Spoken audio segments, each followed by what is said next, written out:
नमस्कार, मैं राहुल कपिल आपका स्वागत करता हूँ। आज की नई एक क्लास में आज हम बात करेंगे ज्वार भाटा के बारे में। इससे पहले हम एक बहुत ही बढ़िया और इंटरेस्टिंग सब्जेक्ट को पूरा कर चुके हैं, वो था अंतर्राष्ट्रीय तिथि एवं मानक रेखा के बारे में।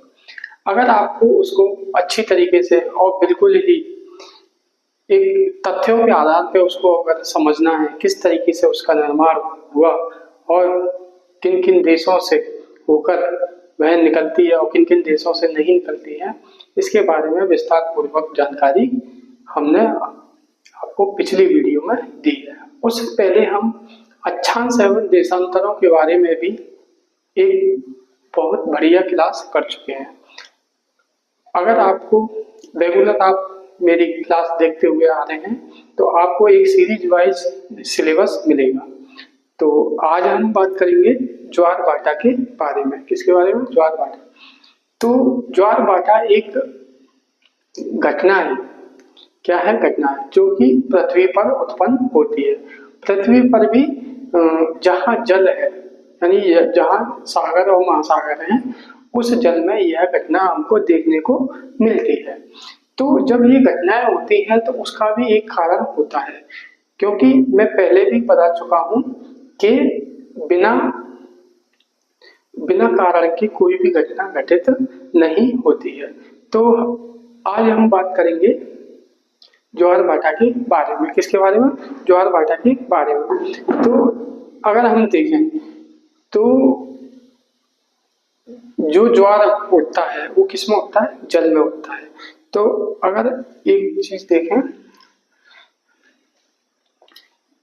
ज्वार जो उठता है वो कहाँ उठता है? सागरीय तल में। ये मान के चलिए ये सागरीय तल है। कौन क्या है ये?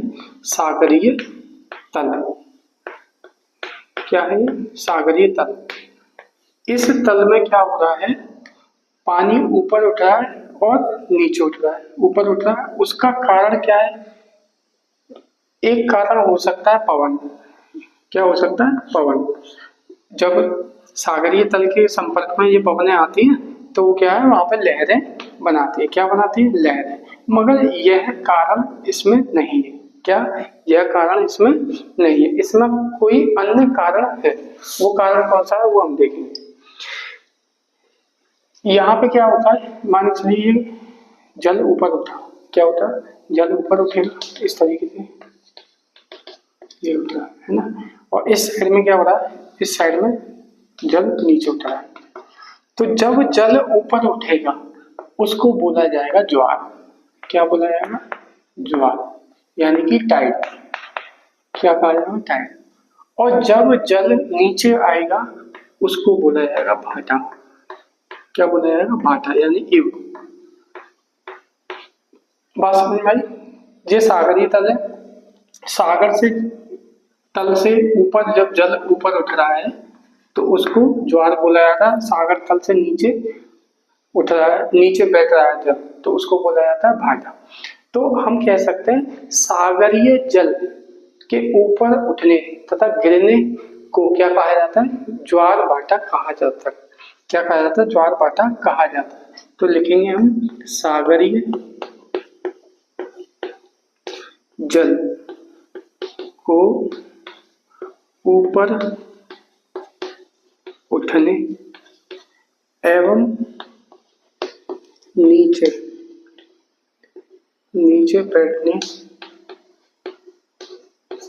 बैठने को ज्वार भाटा कहा जाता है। ठीक है। तो ये घटना जो हो रही है वो घटना क्या है? किसी न किसी कारण की हो रही होगी। उस कारण को ढूंढना ही हमारा क्या है? कर्तव्य है। तो वो कारण कौन सा है? वो कारण है हमारा सूर्य का आकर्षण बल। कौन सा है? पहला क्या है? सूर्य का आकर्षण बल।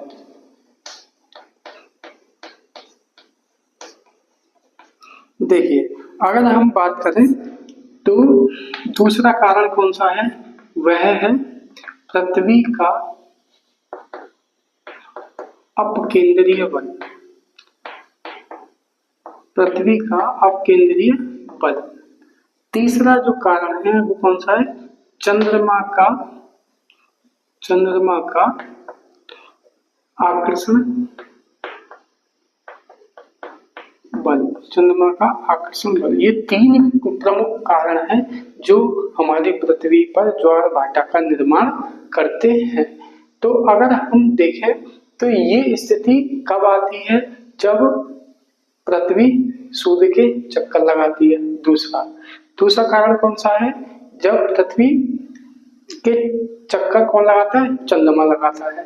तीसरा कारण क्या है? उस चंद्रमा के चक्कर लगाने से उस पृथ्वी पर क्या होता है? एक बल उत्पन्न होता है जिसे बोलते हैं अपकेंद्रीय बल।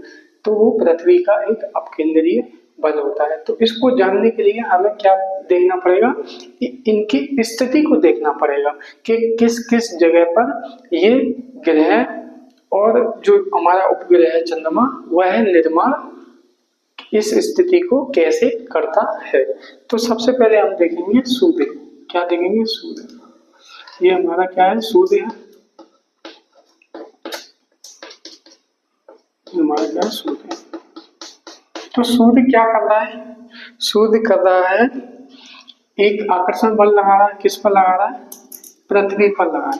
किस पर लगा रहा है? पृथ्वी पर। तो ये हमारी क्या है? पृथ्वी है ना।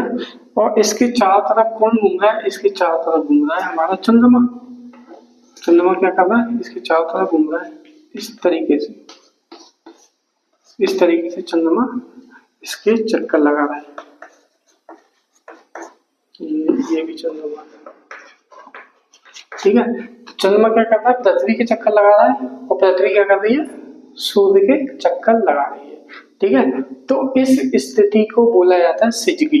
क्या बोला जाता है? सिजगी। क्या बोला जाता है? सिजगी बोला जाता है। तो क्या कहेंगे इसको? विरति और युति। विरति और युति की स्थिति कहा जाता है। विरति और युति की स्थिति कहा जाता है भाई, है ना।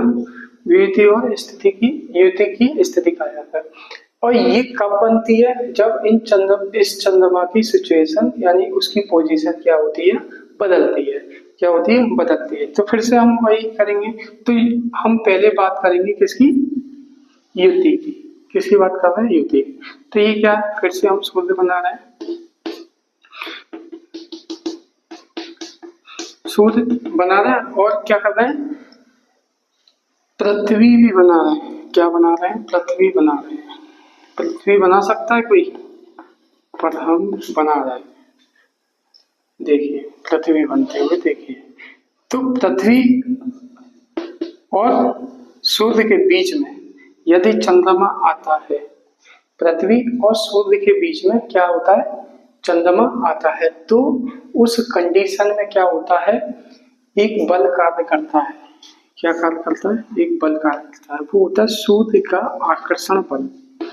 सूर्य का आकर्षण बल, ठीक है। और इधर क्या होता है भाई? चंद्रमा का भी आकर्षण बल कार्य करता है। चंद्रमा का भी आकर्षण बल कार्य करता है। किस डायरेक्शन में? इसी डायरेक्शन में। तो जब चंद्रमा और सूर्य का आकर्षण बल कार्य करेगा तो यहाँ क्या होगा? यहाँ पे जो जल होगा वो क्या उठेगा? ऊपर की तरफ उठेगा। ऊपर की तरफ उठेगा। मगर इसके विपरीत एक बल कार्य करेगा जिसको हम कहते हैं अपकेंद्रीय बल। क्या कहा जाता है? अपकेंद्रीय बल। और वो किसका है भाई? पृथ्वी का है। पृथ्वी का अपकेंद्रीय बल, ठीक है साहब। अब पृथ्वी का जो अपकेंद्रीय बल है वो क्या कार्य कर रहा है? इधर से तो जल उठ रहा है और इधर से, इसको हम विस्तार पूर्वक बताएंगे अभी इसके बारे में, है ना। तो पहले इस स्थिति को देख लो, इसमें हो क्या रहा है। तो ये चंद्रमा है, ये सूर्य है और ये पृथ्वी है। इन दोनों के बीच में चंद्रमा है। तो इसका आकर्षण बल और सूर्य का आकर्षण बल, क्योंकि पिंड क्या एक प्रकृति होती है, पिंड की एक प्रकृति ये होती है कि हर पिंड में एक आकर्षण बल होता है। जितना बड़ा पिंड होगा उसकी आकर्षण शक्ति उतनी ही ज्यादा होगी, वह छोटे पिंडों को अपनी तरफ आकर्षित करेगा। अगर आपको देखना है तो क्षुद्र ग्रह के बाद जो ग्रह आते हैं जैसे कि बृहस्पति और शनि है, उनके सराउंडिंग क्या मिलेंगे हमें, वलय मिलेंगे। और वलय में क्या होगा, वो बहुत असंख्य पिंड यानी उनके जो उपग्रह है वो चक्कर लगाते हुए मिलेंगे। ऐसा इसलिए है क्योंकि उनकी आकर्षण शक्ति जो है वो ज्यादा है। क्या है, ज्यादा है। अब हम ये देखते हैं कि मान के चलिए ये ऊपर उठ रहा है, तो ऊपर उठ रहा है तो ये शक्ति होगी डबल, तो इसको बोला जाएगा क्या, दीर्घ ज्वार। क्या बोला जाएगा, दीर्घ ज्वार, यानी कि उच्च ज्वार बोला जाएगा। इसको उच्च ज्वार भी कहा, उच्च ज्वार कहा जाएगा। ठीक है, कौन सी स्थिति में, कौन सी स्थिति है ये, इस स्थिति को हम बोलेंगे कौन सी, युति की स्थिति। कौन सी बोलेंगे, युति की स्थिति बोलेंगे। तो इसको बोलेंगे युति, और बोलेंगे कंजंक्शन, कंजंक्शन। अच्छा, ये स्थिति किस दिन उत्पन्न होती है, ये स्थिति उत्पन्न होती है अमावस्या को। कब उत्पन्न होती है, अमावस्या के दिन, और इसको न्यू मून भी कहा जाता है। क्या कहा जाता है, न्यू मून कहा जाता है। अमावस्या के दिन उत्पन्न होती है, युति की स्थिति है, और इसको न्यू मून भी कहा जाता है। क्यों होती है, क्योंकि चंद्रमा और सूर्य का जो आकर्षण है वो क्या है, डबल हो जाता है, इसलिए यहाँ पर उच्च ज्वार हमको दिखाई देते हैं। इस उच्च ज्वार के कारण क्या होता है कि यहाँ पे जो पानी होगा वो क्या हो जाएगा, यहाँ पे शिफ्ट हो जाएगा। इधर का जो पानी होगा वो यहाँ शिफ्ट हो जाएगा। तो यहाँ पानी उतरा है, यहाँ पानी नीचे बैठता है, तो इस स्थिति को बोलेंगे भाटा। क्या बोलेंगे, भाटा। और इस स्थिति को भी हम भाटा बोलेंगे, इस स्थिति को भी हम भाटा बोलेंगे। तो यहाँ भी ज्वार आएगा, यहाँ भी ज्वार आएगा। यहाँ ज्वार आने का कारण है चंद्रमा एवं सूर्य के आकर्षण शक्ति, और इधर ज्वार आने का कारण है पृथ्वी का अपकेंद्रीय बल। अब नेक्स्ट हम बात करते हैं वियुति के लिए। किसके लिए, वियुति के लिए। तो हम क्या करेंगे भाई, यहाँ बनाएंगे सूर्य, फिर से भाई यहाँ, ठीक है, ये सूर्य, ठीक है। फिर हम बनाएंगे पृथ्वी को, फिर हम बनाएंगे पृथ्वी को। देखिए हम फिर से पृथ्वी का निर्माण कर रहे हैं। क्या कर रहे हैं, पृथ्वी का निर्माण कर रहे हैं। तो यहाँ जो पोजीशन होगी वो किसकी होगी, चंद्रमा की पोजीशन होगी। कैसी होगी, चंद्रमा की पोजीशन होगी। अब देखिए, अब जो बल लग रहा है वो किसका है, सूर्य का आकर्षण बल है। वो किधर है, इधर होगा भाई, सूर्य का आकर्षण बल, सूर्य का क्या होगा, आकर्षण बल। और इधर जो बल लगेगा वो क्या होगा, चंद्रमा का आकर्षण बल, चंद्रमा का आकर्षण बल। तो क्या होगा भाई, यहां से जल उठेगा इधर की तरफ, और यहां से जल उठेगा इधर की तरफ। तो यहाँ क्या बनेगा, यही कंडीशन होगी उच्च ज्वार की। कैसी होगी, उच्च ज्वार की कंडीशन होगी। और इधर जो कंडीशन होगी वो क्या होगा, यहाँ पे निम्न ज्वार आएंगे। कैसे आएंगे, निम्न ज्वार आएंगे, यानी कि बहुत निम्न ज्वार कह लो, यहाँ ज्वार आएगा ही नहीं। मतलब यहाँ पे क्या उत्पन्न होगा, भाटा उत्पन्न होगा। क्या उत्पन्न होगा, भाटा, जिसे ईव भी कहा जाता है। क्या कहा जाता है, ईव कहा जाता है। ठीक है। नेक्स्ट जो कंडीशन है सूर्य की, वो कंडीशन कौन सी है, वो कंडीशन है, अच्छा इसके बारे में भी लिख लो। ये कब होता है, ये होती है वियुति की स्थिति। कब होती है, वियुति की स्थिति।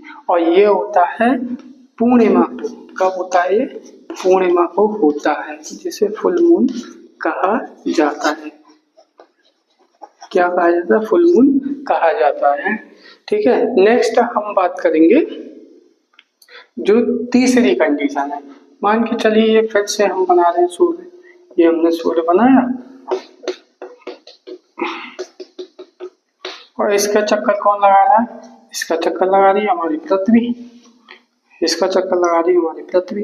तो पृथ्वी जब चक्कर लगा रही है तो चंद्रमा की स्थिति और ना तो यहाँ है और ना यहाँ है, वो चंद्रमा की जो स्थिति बनी है वो यहाँ है, इसके लंबवत, या तो इधर होगी या इधर होगी, ठीक है। तो वो इसके सीध में होगी, कैसे होगी, इसके सीध में होगी।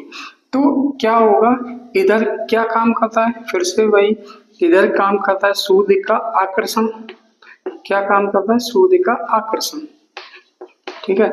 इधर क्या काम करता है, चंद्रमा का आकर्षण, चंद्रमा का आकर्षण।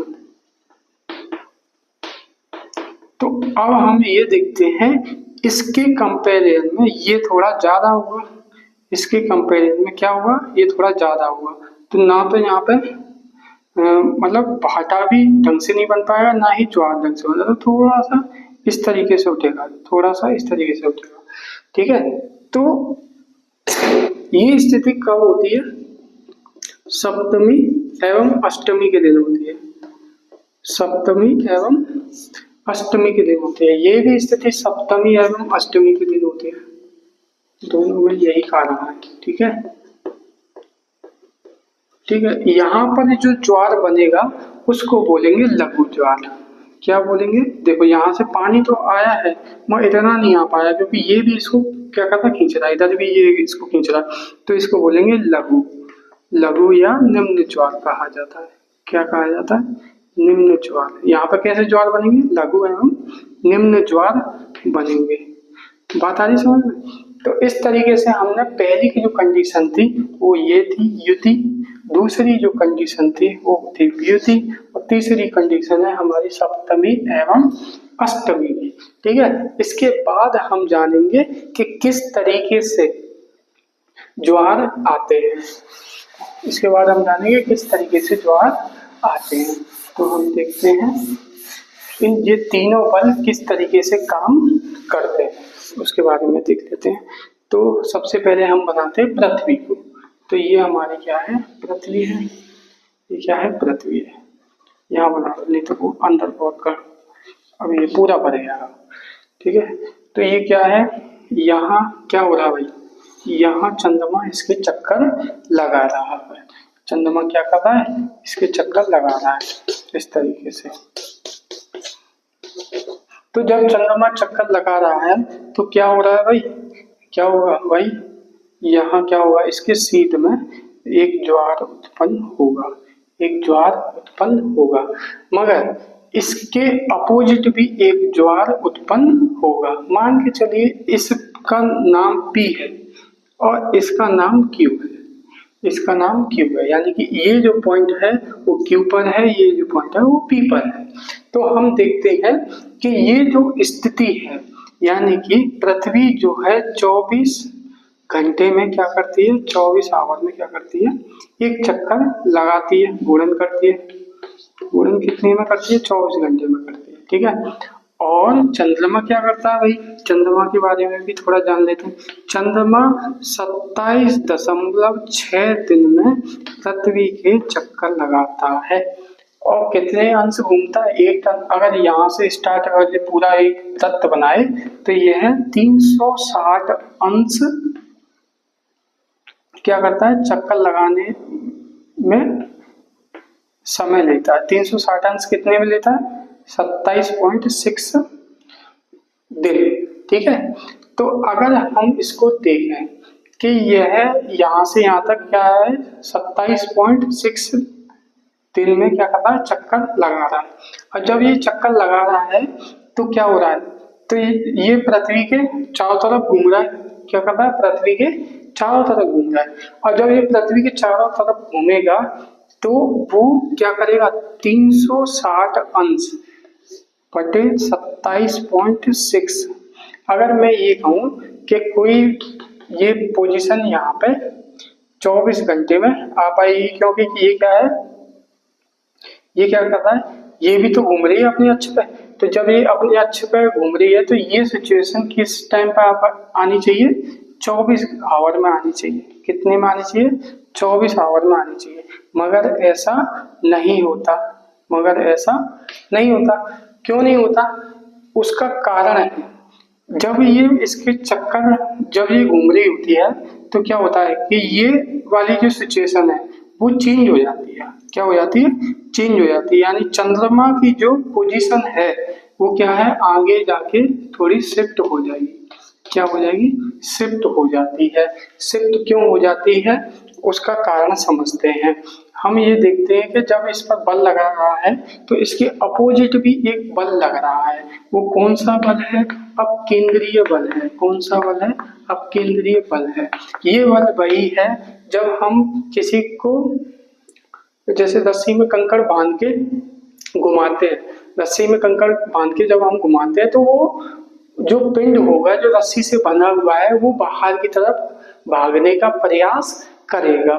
जब वो बाहर की तरफ भागने का प्रयास करेगा तो उसी बल को कहा जाता है अपकेंद्रीय बल। क्या कहा जाता है, अपकेंद्रीय बल। अब आ जाते हैं इस पर कि यह पोजीशन कैसे आती है। यह पोजीशन ऐसे आती है कि जब हम इसमें भाग देंगे, यानी कि ये कितने दिनों में 360 अंश कितने में हो रहा है, 27.6 दिन। ठीक है, तो अगर हम इसको इधर लेके आते हैं तो 360 अंश बटे 27.6 तो कितना आ रहा है, यहाँ पे 13 अंश आ रहा है। कितना आ रहा है, 13 अंश आ रहा है। अगर पहली क्लास अगर आपने मेरी अटेंड की होगी तो वो भली बात ही आपको समझ में आएगा ये किस तरीके से डिवाइड होता है। तो एक अंश बराबर कितना होता है, 4 मिनट के बराबर होता है। तो 13 इंटू 4 कितना हुआ भाई, 52 मिनट हो गया। कितना हो गया, 52 मिनट हो गया। तो जब ये पृथ्वी उस सिचुएशन में आएगी तब तक ये क्या होगा, आगे बढ़ चुका होगा। क्या होगा, आगे बढ़ चुका होगा। कितना आगे बढ़ चुका होगा, 13 अंश आगे बढ़ चुका होगा। यानी कि 52 मिनट आगे बढ़ चुका होगा। यानी कि अब ये कह सकते हैं दूसरा ज्वार जो आएगा वो किस पर आएगा, वो आएगा हमारा किस पर, एक दूसरे स्थान पर आएगा। मान चलिए आर पर आएगा तो दूसरा ज्वार कहाँ आएगा, आर पर आएगा। और इसी के अपोजिट में क्या होगा, इसी के अपोजिट में इसका अपकेंद्रीय बल कार्य करेगा। तो इधर भी दूसरा ज्वार आता है, इधर भी क्या होता है, दूसरा ज्वार आता है। उसका कारण क्या होता है, अपकेंद्रीय बल होता है। तो हमने क्या देखा कि 24 घंटे में क्या हो रहा है, 2 बार ज्वार आते हैं पृथ्वी पर 24 घंटे 52 मिनट पे। तो मुझे क्या करना पड़ेगा, यहाँ से यहाँ तक घूमने के लिए मुझे थोड़ा और आगे बढ़ना पड़ेगा। उसी जगह ज्वार नहीं आएगा। कितना आगे बढ़ना पड़ेगा, 24 आवर 52 मिनट आगे बढ़ना पड़ेगा। 24 आवर 52 मिनट आगे बढ़ना पड़ेगा। तो ये थी सेकंड स्थिति और ये थी फर्स्ट स्थिति। यही कारण है कि हमें एक ही जगह दोबारा से उस जगह पर ज्वार आते हुए नहीं दिखते, क्योंकि चंद्रमा क्या है, अपनी स्थिति बदलता हुआ चला जाता है। ठीक है, तो अगर हम आगे हम लिखेंगे इसके बारे में क्या लिखेंगे वो देख लेते हैं। वो लिखेंगे चंद्रमा के आकर्षण के कारण और पृथ्वी के विपरीत अपकेंद्रीय बल के कारण क्या होता है, दोनों ओर ज्वार की स्थिति बनती है। तो क्या लिखेंगे, चंद्रमा के आकर्षण एवं इस स्थिति यानी उस स्थान के विपरीत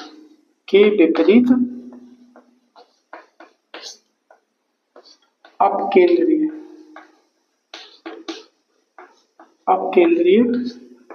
बल कहाँ पर बन रहा है, पृथ्वी पर,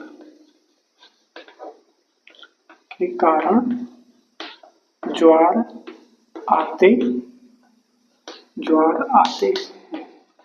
ये हम लिख सकते हैं। क्या, किसके कारण आते हैं, चंद्रमा एवं पृथ्वी पर अपकेंद्रीय बल, चंद्रमा का आकर्षण और पृथ्वी पर अपकेंद्रीय बल के कारण ज्वार आते हैं। अब हम एक चीज और देखते हैं कि यहाँ क्या हो रहा है भाई, ये देखो यहाँ पहले ज्वार जो ज्वार आया है उसके अपोजिट में आया है, तो हम देखेंगे इस ज्वार के बीच में जो समय होगा वो कितना होगा, 52 का आधा 26 और 24 का आधा 12, वो समय होगा कितना, 12 घंटे 26 मिनट का, 12 घंटे 26 मिनट का। ऐसे इतना ही इधर होगा, 12 घंटे 26 मिनट का इधर होगा। तो जब हम इस चीज को देखते हैं तो दोनों ज्वारों के बीच का जो समय है वो कितना, 12 घंटे 26 मिनट है। तो यहाँ क्या स्थिति होगी भाई, यहाँ स्थिति कौन सी होगी, वो स्थिति होगी भाटा। कौन सी स्थिति होगी, भाटा होगी। तो भाटा और ज्वार के बीच में कितना अंतर हो गया भाई, इसका आधा ओवर कर दो, 6 आवर 13 मिनट का। तो हम इस तरीके से पॉइंट भी बना सकते हैं, 6 आवर 13 मिनट का भाटा और ज्वार के बीच में अंतर आता है। ठीक है, तो इस तरीके से हमने देखा किस तरीके से चंद्रमा की स्थिति बदल रही है और वह एक ही स्थिति में नहीं आया है। अब हम बात करेंगे इनके प्रकार के बारे में। किसके बारे में, प्रकार के बारे में। तो प्रकार के बारे में सबसे पहले जो बात आती है उच्च ज्वार। उच्च बोले तो दीर्घ ज्वार, बड़े दीर्घ ज्वार। तो दीर्घ ज्वार क्या है, दीर्घ ज्वार मैंने बताया था कि जब चंद्रमा और पृथ्वी क्या होती है, चंद्रमा और पृथ्वी के बीच में ये क्या है, सूर्य है। तो सूर्य एवं वियुति और युति की स्थिति में क्या आते हैं, उच्च ज्वार आते हैं। तो इसको कह सकते हैं हम, इसको ऐसे बता सकते हैं कि सूर्य हमारा है, सूर्य के बीच में पृथ्वी, तो यहाँ क्या हुआ है, यहाँ पे इन दोनों के आकर्षण बल होंगे, सूर्य के भी और चंद्रमा के भी। और इधर जब स्थिति बनेगी ये वाली, तो ये पृथ्वी है, ये क्या है, पृथ्वी है, और यहाँ सूर्य है। तो इसका आकर्षण बल इधर काम करेगा, इसका इधर काम करेगा, तो क्या होगा, उच्च ज्वार का निर्माण करते हैं। तो नेक्स्ट हम बात करेंगे लघु ज्वार की। लघु बोले तो निम्न। तो निम्न और लघु कब आते हैं, जब सप्तमी का टाइम आता है। ये चंद्रमा है, ये पृथ्वी है, एक इधर ये चंद्रमा की भी स्थिति है। तो यहाँ क्या होगा, ये अपनी तरफ खींचेगा, ये अपनी तरफ खींचेगा और ये अपनी तरफ खींचेगा। तो क्या होगा, ये हो गया सन और ये हमारी पृथ्वी और ये मून। ठीक है, तो ये क्या करेंगे, अपनी अपनी तरफ खींचेंगे। तो यहाँ क्या हो जाएगा, निम्न ज्वार उत्पन्न होंगे। क्या होंगे, निम्न ज्वार उत्पन्न होते हैं। नेक्स्ट हम बात करते हैं दैनिक ज्वार की। क्या होता है दैनिक ज्वार, इसमें आप लिख सकते हैं पॉइंट बना के, ऐसा कोई बहुत ज्यादा इसमें है नहीं। तो दैनिक ज्वार क्या होता है, 24 घंटे 52 मिनट में उसी एक स्थान पर दूसरा ज्वार आता है। 24 घंटे 52 मिनट में एक ही स्थान पर दोबारा ज्वार का आना, तो उसको बोलते हैं दैनिक ज्वार। क्या कहते हैं, दैनिक ज्वार कहते हैं। फिर नेक्स्ट हम बात करेंगे अर्ध दैनिक। कौन सा होता है ये, अर्ध दैनिक। अर्ध दैनिक ज्वार क्या है, वही स्थिति जो 24 घंटे में क्या हो, 2 बार आए। 24 घंटे 52 मिनट में 2 बार ज्वार का आना एक स्थान पर। किस पर, एक स्थान पर। कैसे, ऐसे वो ये देख लो, जैसे ये पृथ्वी है, यहाँ ज्वार आया, ठीक है, ये ज्वार आया, तो पृथ्वी जब घूमेगी तो ये ज्वार मान के चलो Q है और ये कौन सा है, P है। तो जब ये घूमेगी तो ये कहाँ आएगा, ये यहाँ बनेगा, P को बने रहने दो, ये यहाँ बनेगा, फिर P कहाँ आएगा, यहाँ आएगा। तो 24 घंटे 52 मिनट में, यानी कि 12 आवर 26 मिनट में ये बनेगा। यानी कि ये वही स्थिति है जो अभी हम डिस्कस कर रहे थे। ठीक है, नेक्स्ट हम बात करेंगे विषुवत रेखीय या आयनांत। विषुवत रेखीय या आयनांत ज्वार। तो विषुवत रेखीय क्या है, जैसे ये पृथ्वी है और पृथ्वी का एक इक्वेटर है। क्या है इक्वेटर बोले तो विषुवत रेखा। कौन सी रेखा है, विषुवत रेखा। तो यहाँ पर जब चंद्रमा इसके पास में होता है तो वो थोड़ा क्या होता है, नजदीक होता है। क्या होता है, नजदीक होता है। तो यहाँ पर जो ज्वार होगा वो कैसा होगा, ज्वार कैसा होगा, वो बड़ा होगा यानी उच्च होगा या नहीं होगा। और एक स्थिति ये होती है, वो स्थिति कौन सी होती है, 23.5। कौन सी, 23.5। और इधर भी 23.5। ये उत्तरी है और दक्षिणी में, ये उत्तरी हो गया और ये हो गया दक्षिणी गोलार्ध। तो यहाँ करके और यहाँ क्या है, मकर है। तो यहाँ पे जब सूर्य वो चंद्रमा होता है तो यहाँ थोड़ी दूरी बढ़ जाती है, ऐसे यहाँ पे थोड़ी दूरी बढ़ जाती है इसके कंपेरिजन में। तो यहाँ पे इसके कंपेयर में ज्वार कैसे होते हैं, थोड़े कम आते हैं। यहाँ पे भी कम माने इससे कम आता है जो विषुवत रेखा होता है ना। अब नेक्स्ट हम बात करते हैं अपभू या उपभू की। तो अपभू एवं उपभू ज्वार क्या होते हैं वो देखते हैं। अपभू एवं उपभू ज्वार, अपभू या उपभू ज्वार। तो अपभू जो ज्वार है वो क्या है, उसको बोलते हैं पेरिजी। क्या बोला जाता है, पेरिजी। इसको बोला जाता है, क्या बोला जाता है, एपीजी। ठीक है। तो जब एपीजी और पेरिजी हम देखते हैं तो हम ये देखते हैं कि ये हमारी पृथ्वी है। क्या है, पृथ्वी है। ठीक है। और यहाँ क्या है, ये मून है हमारा और ये इसको थोड़ा इसलिए बता रहे हैं क्योंकि तुम बातें समझ में आए। इतना दूरी तो नहीं होती, वहां ज्यादा ही होती। तो ये भी मून है और ये मून है, मगर इसमें अंतर है। क्या है, इसमें अंतर। तो मून की जो स्थिति है पास वाली, उस पास वाली क्या है, उपभू है। कौन सा है, उपभू। और जो दूर वाली है वो कौन सी है, वो अपभू है। ठीक है, उपभू एवं अपभू। तो यहाँ पास में जब ये होगा तो इसकी आकर्षण शक्ति, आकर्षण शक्ति क्या हुई, ज्यादा हुई। आकर्षण शक्ति कैसे हुई, ज्यादा हुई। और ये दूर होगा तो चंद्रमा की जो आकर्षण शक्ति है, आकर्षण शक्ति क्या होगी, वो क्या होगी, कम होगी। क्या होगी, वो कम होगी। पास वाले की आकर्षण शक्ति ज्यादा है क्योंकि यहाँ पे चंद्रमा क्या है, पास में है। यहाँ चंद्रमा क्या है, दूर है। तो वो कितना दूर है और कितने पास है, तो यहाँ पर कितना है, दूरी होती है लाख किलोमीटर, 3.56 लाख किलोमीटर। और यहाँ कितनी होती है, 4.70 लाख किलोमीटर। ठीक है। तो यहाँ पर जब आकर्षण शक्ति क्या है, कम है, तो यहाँ पर क्या होगा, जो ज्वार होंगे वो ज्वार भी कैसे होंगे, कम होंगे। ज्वार कैसे होंगे, कम होंगे। और यहाँ पे भी, यहाँ पे क्या होगा, आकर्षण शक्ति ज्यादा है तो ज्वार कैसे होंगे, ज्यादा होंगे। कैसे होंगे, ज्यादा यानी उच्च होंगे, है ना। तो ये तो था प्रकार के बारे में। एक और होता है अपसौर और उपसौर।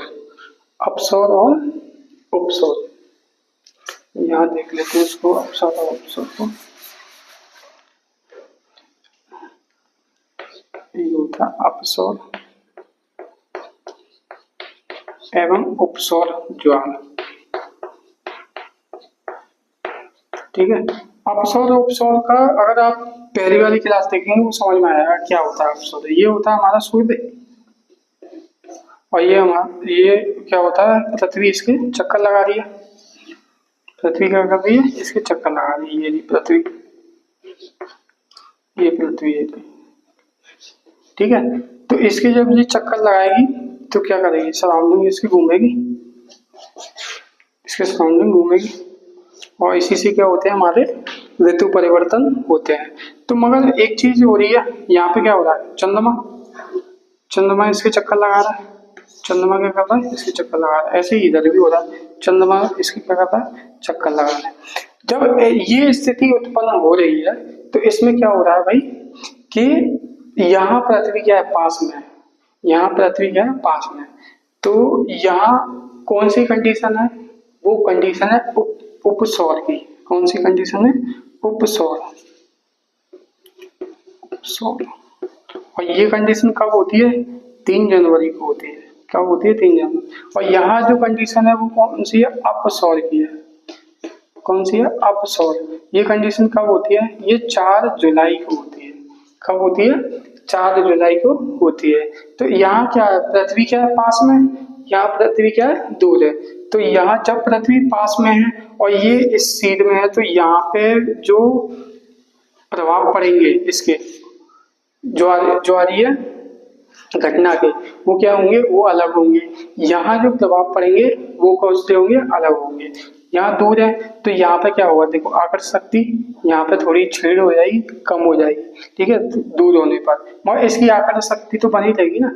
तो इसके कंपेरिजन में ये थोड़े कम हो सकते हैं। ये कैसे हो सकते हैं, कम हो सकते हैं। और ये क्या हो सकते हैं, ये ज्यादा हो सकते हैं। तो ये तो था अपसौर और उपसौर के बारे में।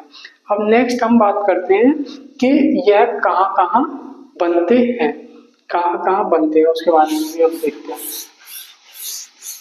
देखो, अगर एक ही जगह पर, एक ही लाइन पर जो ज्वारों को मिलाने वाली रेखा होगी, तो वो उसको बोलेंगे हम समज्वारीय रेखा। वो कौन सी रेखा होगी, एक समान ज्वारों को मिलाने वाली रेखा होगी, समज्वारीय रेखा। समज्वारीय रेखा, उसको क्या बोलेंगे, क्या बोलेंगे, एक समान ज्वार घटना को मिलाने, ज्वार को मिलाने वाली रेखा को क्या बोलेंगे, समज्वारीय रेखा बोलेंगे। ठीक है, नेक्स्ट हम बात कर रहे हैं कि सबसे ऊंचे जो ज्वार होते हैं वो कहाँ आते हैं पृथ्वी पर। सबसे ऊंचे ज्वार, सबसे ऊंचे ज्वार, सबसे ऊंचे ज्वार कहाँ आते हैं, वो आते हैं फंडी की खाड़ी में। कहाँ आते हैं, फंडी की खाड़ी में। और ये फंडी की खाड़ी कहाँ पर है भाई, ये कनाडा में। कहाँ पर है, कनाडा। और कनाडा में भी कहाँ है, नोवा स्कोशिया, नोवा स्कोशिया में है फंडी की खाड़ी, जहाँ पर सबसे ऊंचे ज्वार आते हैं। और वो ज्वार कितने ऊंचे होते हैं, 18 से 20 मीटर के बीच में होते हैं। कितने होते हैं, 18 से 20 मीटर के बीच में होते हैं। एक जगह ऐसी भी है जहाँ क्या है, 4 बार एक ही जगह पे ज्वार आते हैं, 4 बार ज्वार की स्थिति बनती है। वो जगह कौन सी है, ऐसे एक ही जगह, वो है south Hampton, south Hampton, Hampton या हैम्पटन। और ये कहाँ पर है भाई, ये लंदन में, लंदन ब्रिटेन, बोले तो इंग्लैंड बोल लो, ठीक है, कहाँ पर है, इंग्लैंड में। तो ये तो था इसकी स्थिति के बारे में। तो हमने देखा कि किस तरीके से चंद्रमा की स्थिति और बदलने के कारण इन पे क्या होता है, हमारी पृथ्वी पर घटनाएं घटित होती है। एक चीज और देखेंगे, ज्वार की जो तरंग है उसकी जो दिशा है उसके बारे में भी जान लेते हैं। देखो, पृथ्वी है हमारी, तो पृथ्वी कैसे घूम रही है, इस तरीके से घूम रही है, पश्चिम से पूरब की तरफ, पश्चिम से पूरब की तरफ। तो ज्वार जो तरंग होती है, ज्वारीय तरंग की दिशा, ज्वारीय तरंग की दिशा किधर की तरफ होती है, पूरब से पश्चिम की तरफ होती है। किधर होती है, पूरब से पश्चिम की तरफ होती है। इसका कारण क्या है, पृथ्वी कैसे वैसे घूम रही है, तो वो ये किधर होंगी, जैसे मान चलो इधर एक ज्वार बना, तो फिर दूसरा कहाँ बनेगा, इधर बनेगा, इधर बनेगा, तो वो हमें किधर से आता हुआ दिखेगा, पूरब से आता हुआ दिखेगा, इधर, क्योंकि इधर क्या है, पूरब है। तो ये क्या होता है, ज्वारीय तरंगे कहाँ से उठती हैं, उनकी दिशा कैसे होगी, पूरब से पश्चिम की तरफ होगी। कैसे होगी, पूरब से पश्चिम की तरफ, यानी कि ये ऐसे बनेगा। तो ये हमारी पृथ्वी कैसे घूम रही है, पश्चिम से पूरब, तो पूरब से पश्चिम की तरफ क्या होगी, तरंगों की दिशा होगी। ठीक है, अब हम बात करते हैं कि ज्वार भाटा का जो प्रभाव पड़ता है हमारी पृथ्वी पर, उससे हम क्या क्या लाभ लेते हैं। देखो, हम बात करते हैं ज्वार भाटा का भौतिक जीवन में महत्व। भौतिक जीवन में क्या महत्व है भाई? पहला जो महत्व है वो है लवणता का। क्या है? लवणता। अब ये क्या है भाई लवणता? लवणता ये है, मान के चलिए तरंगे चलती हैं ऐसे, कभी नीचे उठना कभी ऊपर उठना, तो जब ये तरंगे ऊपर उठ रही है, ठीक है, तो तरंगे जब उठ रही है तो या इसमें जो लवणता है यानी कि अशुद्धियां है वो क्या कर रही है, ऊपर उठ रही है। यहाँ क्या हो रही है, नीचे हो रही है। इधर भी ऊपर उठ रही है और यहाँ नीचे होंगी। तो जब ये नीचे ऊपर होंगी तो वो जो उसका जो लेवल है इसका लवणता का, वो क्या होगा, मिक्स होता रहेगा, मिक्स होता रहेगा। ऐसा नहीं होगा कि किसी जगह पे लवणता कम है, किसी जगह पे लवणता बिल्कुल है ही नहीं। तो इसलिए क्या होता है, लवणता क्या है, लवणता की स्थिति, लवणता की स्थिति कैसी रहती है, बराबर रहती है। लवणता की स्थिति को ये क्या करती है, बराबर करते रहती है। नेक्स्ट इसमें बात करेंगे जो सबसे महत्वपूर्ण है, वो है हमारी क्या, कि ये क्या करती है, ज्वारीय ऊर्जा को हम क्या करते हैं, गतिज ऊर्जा में परिवर्तित करते हैं, गतिज ऊर्जा में। ठीक है, कैसे? ये तरंगे, फिर से वही डायग्राम, तो तरंगे ऊपर उठती हैं और तरंगे नीचे उठ रही है, ये ऊपर नीचे। तो तरंगे ऊपर उठने से ये तरंगे क्या है, ज्वारीय तरंगे, ज्वारीय तरंगे। ठीक है, ऊपर नीचे उठ रही है। तो क्या हो रहा है भाई, मान के चलिए हमने कुछ एक ऐसा इंस्ट्रूमेंट लगा दिया, वो क्या कर रहा है, इसको ऊपर नीचे कर रहा है। क्या कर रहा है, ऊपर नीचे कर रहा है। इसको हमने किससे कनेक्ट कर दिया, एक जनरेटर से कनेक्ट कर दिया। किससे? जनरेटर से। अब जनरेटर से कनेक्ट करने पर क्या हो रहा है, हमको बिजली प्राप्त हो रही है। क्या हो रही है, बिजली यानी विद्युत। तो हमें क्या मिल रहा है भाई, ज्वारीय ऊर्जा कन्वर्ट हो रही है किधर, गतिज ऊर्जा में, और गतिज ऊर्जा कन्वर्ट हो रही है, ये गतिज ऊर्जा यानी जल क्या आगे बढ़ रहा है, नीचे और पीछे आ रहा है, आगे पीछे। ठीक है, तो गतिज ऊर्जा कन्वर्ट हो रही है विद्युत ऊर्जा में। तो हमको एक क्या नई ऊर्जा बनाने के साधन मिल रहे हैं, नई ऊर्जा बनाने के क्या मिल रहे हैं, साधन मिल रहे हैं। नेक्स्ट बात है हमारी मत्स्य पालन की। क्या है, मत्स्य पालन। तो मत्स्य पालन में क्या है भाई, मछलियां क्या किनारे आ जाती हैं, किनारे आ जाती हैं। ठीक है, तो ये फायदा होता है मछुआरों का, है ना। नेक्स्ट है बहुमूल्य, बहुमूल्य रत्न, वो किनारे आ जाते हैं, जैसे सीपी, शंख, इनका भी तो व्यापार होता है भाई। तो इससे क्या होता है, व्यापार में क्या होता है, बढ़ोतरी होती है।